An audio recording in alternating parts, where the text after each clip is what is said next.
Migratie is een feit. Blank en gekleurd, we hebben een gemeenschappelijke toekomst. En we willen dat iedereen wie hier is gelijke rechten heeft. Dat betekent ook dat we willen bepalen wie hier binnenkomt. Op basis van duidelijke regels. Vluchtelingen moeten altijd bescherming bij ons kunnen krijgen.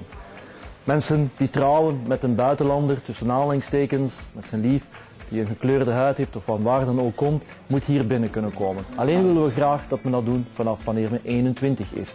Ook mensen die hier willen komen werken, moeten dat kunnen. Maar eerst vanuit de Europese Unie. Maar alvorens we dat geleidelijk toestaan, willen we eerst al die mensen die hier werkloos zijn, vaak uit de immigratie komende, gelijke kansen tot een job geven. En eens als mensen hier zijn, moeten we samenleven. Dat betekent duidelijke afspraken over wat kan en niet kan.